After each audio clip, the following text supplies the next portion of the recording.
Well, after we first brought this topic out in the open, most of the emails that we received were from people who thought that we should have included an atheist in our discussion.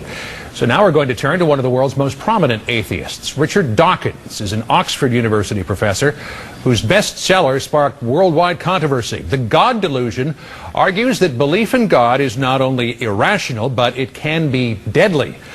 Paula spoke with him just a couple of days ago. Why are you an atheist? Why don't you believe in Thor? Why don't you believe in Zeus? Nobody believes in most of the things that you could believe in. You're an atheist with respect to the flying spaghetti monster. I'm an atheist with respect to the Judeo-Christian God because there is not a shred of evidence in favor of the Judeo-Christian God, or indeed any other God. It strikes me that the atheist message is particularly threatening to some Christians because they believe in some way you're trying to compromise their ability to have this stuff out there on the public stage. Is there any public role, as far as you're concerned, for religion? I think people should be free to believe whatever they like, to write whatever they like, to say whatever they like within reason. But the problem is that religious people, I think especially in America and also in the Islamic world, are in the habit of getting it all their own way and are remarkably intolerant of atheists. But why do you think they're so remarkably intolerant of atheists?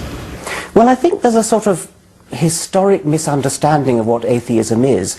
For some reason, people have been brought up to believe that atheists have two horns and a tail. I mean, there are figures that show that atheists are the most mistrusted group in America, which is pretty astonishing considering, as I say, the innocuousness of what they actually are. They're just people who hold a different belief system. Certainly you have encountered people, though, who are intimidated by your message, and that in some way it puts perhaps their own faith in doubt?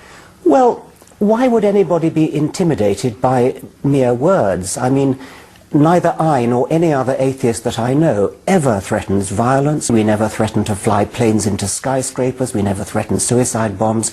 We're very gentle people. All we do is use words to talk about things like the cosmos, the origin of the universe, evolution, the origin of life. What's there to be frightened of in just an opinion? Final question. How would you characterize the overarching public reaction to atheism? Misunderstanding and really missing an awful lot of what's valuable, because if you're an atheist, you know, you believe this is the only life you're going to get. It's a precious life, it's a beautiful life, it's something that we should live to the full, to the end of our days. Whereas if you're religious and you believe that there's another life somehow, that means you don't live this life to the full because you think you're going to get another one. That's an awfully negative way to live a life. Being an atheist frees you up to live this life properly, happily and fully. Richard Dawkins, we really appreciate your time tonight. Thank you so much for joining us. Thank you. Welcome back. We're talking about discrimination against atheists and how the fear of becoming outcasts keeps many atheists underground.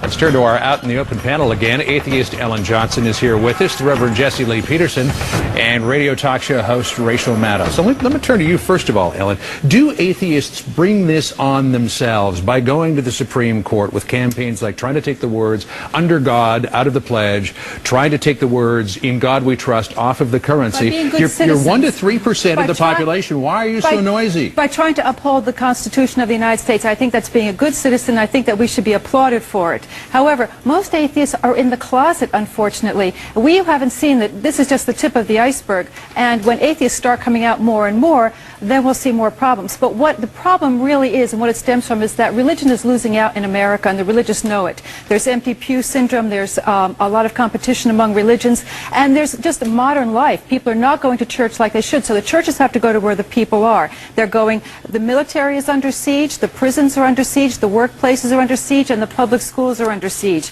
And the religious are getting very angry, and they're fighting back, and when they see an atheist who tries to uphold the Constitution and challenge them when they break the law, then there are all kinds of problems. And mind you, they also go after religious people. In Pontotoc, Mississippi, when a Christian woman said that organized prayers in that school, the public school systems there, were wrong, and she challenged it. They went after her with a vengeance. Right. Bishop John Shelby Spong received 15 death threats because of his liberal views. So it's not just atheists. Reverend Priestley, you're losing out? Is that why you're discriminating against these people? Atheists are hypocrites. What they're trying to do is impose their godless lifestyle upon Americans, and especially upon Christians. This great country was built on the idea of God, family, and Constitution, and they want to change that. Now, if they want to be an atheist, it's okay to do that, but just go and do it, and don't try to change America. Remove God out of the lives of everybody. Christians are just fighting back, and real fast. We saw the same thing with the radical homosexual movement. They decided to come out of the closet, and what they did was they imposed their lifestyle upon Americans. Now they have redefined She the was family with you for a second, and now you've lost it. Hey, let me just read an email that we got here. This is obviously from an atheist who talks about this idea of who has rights to do what. He writes, quote, "You ask atheists not to impose on your rights to have prayer in school and to have God in the Pledge of Allegiance. Atheists ask you not to impose on their rights to have prayer taken out of school and to have God taken out of the Pledge of Allegiance. On what basis do you assume that your rights should be taken as precedence over an atheist?" Well, obviously, Christians are in the overwhelming majority when it comes to Christians versus atheists, but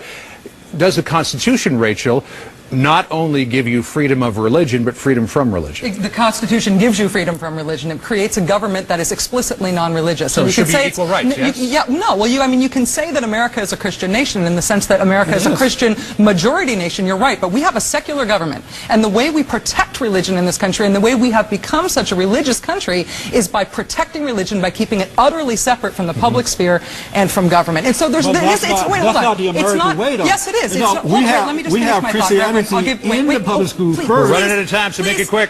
There's not equality among religions under the American government. There is freedom from religion. Freedom from religion is what we have. Let me ask this question. There is a common perception among Christians, or at least a common case that Christians sometimes make, that atheists, because they do not believe in God, are morally compromised. Are you morally compromised? No, that's just bigotry. They know who atheists are. I have to respectfully disagree with Mr. Dawkins, Professor Dawkins. The theists know very well who we are, and they're not misinterpreting us or misunderstanding us. That's just bigotry. And in order to make religious people feel better, they have to say lies. Where do you get your morals from? Christians get their morals from God, from the Bible, from God. Where do you get yours from? It's not about where we get our ethics from. Where do you get them from? It's a question. Right? No. That is a question. Where do you get them from? The idea that we don't have ethics is not borne out. No one sees that. We're not the ones that are, abusing children. Professionally religious people. Are you saying Christians are abusing children? I've got to call a timeout here, folks. An Oklahoma state legislator is coming under criticism for a speech in which she says homosexuals are destroying the United States and are more dangerous than terrorists. Republican State Representative Sally Kern was addressing a small audience when she was secretly recorded. Studies show that no society that has totally embraced homosexuality has lasted more than a few decades. So it's the death knell in this country. I honestly think it's the biggest threat, even that our nation has, even more so than terrorism or Islam, which I think is a big threat. If you've got cancer or something in your little toe, do you say, well, I'm just going to forget about it because the rest of me's fine? It spreads. Okay, and this stuff is deadly, and it's spreading, and it will destroy our young people. It will destroy this nation. The Oklahoma Republican State Representative Sally Kern has confirmed she made the comments and has refused to apologize.